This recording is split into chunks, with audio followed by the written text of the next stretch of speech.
Hey y'all, it's Anna from Life on Lilac. I've only been canning for a year, so I'm pretty new at it still, but come hang out with me while I can up some tomato basil soup from our first year of garden grown tomatoes at our new home in Indiana.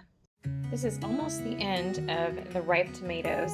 These ones have a lot of bad spots, so what I'm going to do with these is make some roasted tomato soup. I'm going to cut all the bad spots off and then I'm quartering them and putting them on this roasting pan. I've also got some onion in here and some halved garlic, and I think we're going to add some peppers to this too. So this is exciting. I got a lot more tomatoes on these pans than I expected, and I'm loosely following a recipe which I will share a picture of. I'm just going to pour some olive oil into this pan. I'm hoping I haven't overfilled them so that the liquid in the tomatoes overflows. Hopefully that won't happen. I'm going to pop these in the oven at 400 for almost an hour, and then about halfway through I'm going to switch them so they both get time on the top and bottom. It's time to switch these. It's been 25 minutes. I'm going to broil that for about 5 minutes. I want a really smooth tomato soup, so after the roasted vegetables have cooled, I'm peeling the garlic. This is the roasted garlic, and scooping the vegetables into my blender a little bit at a time.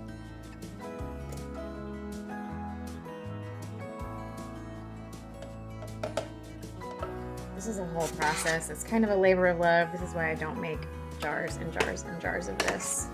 So fill up the blender and then blend until smooth.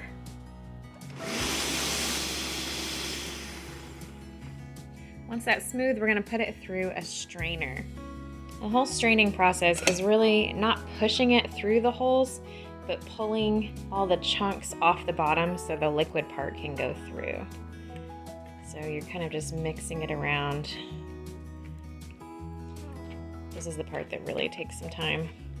But I don't want the seeds, I don't want the skin, I don't want any chunks. I want it to be nice and velvety smooth.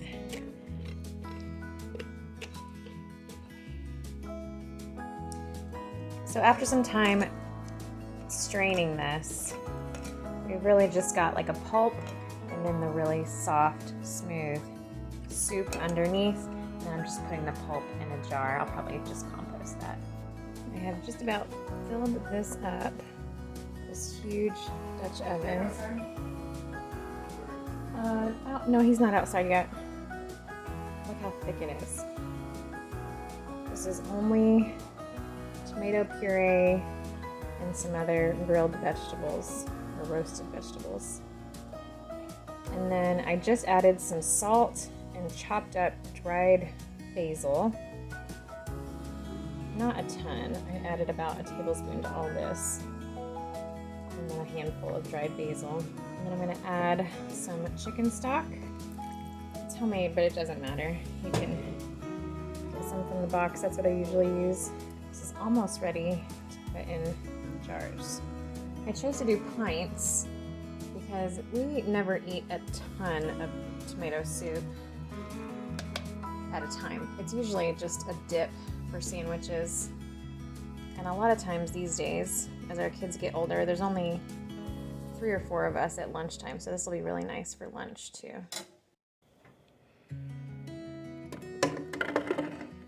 Alright, you want to be careful not to let the jars touch each other. They will jostle around. You just don't want them to break.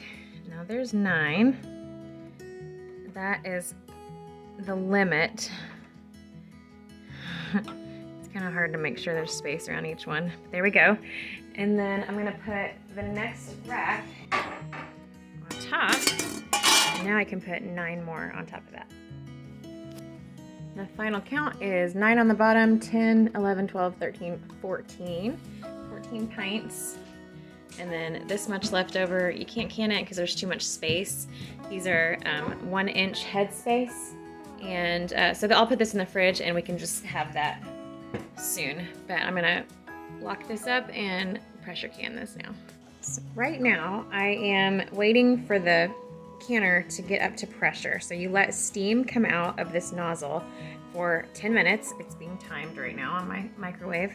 And once that hits 10 minutes, you're gonna put this weight on top of it, and then you let this pressure build up even more until the steam starts to come out of this.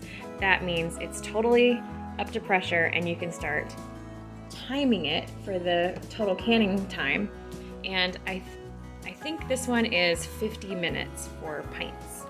After they're all done processing and are completely cool, you take off the rings and then you test each one to make sure they're completely sealed.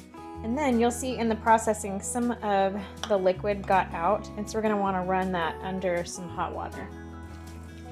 The first time I did this, I was so skeptical. I just knew the seal was going to pop, but it didn't. These will store for about a year, maybe more. Just make sure any tomato is not on the outside of this jar. That way it won't rust and it's less likely to attract any problems.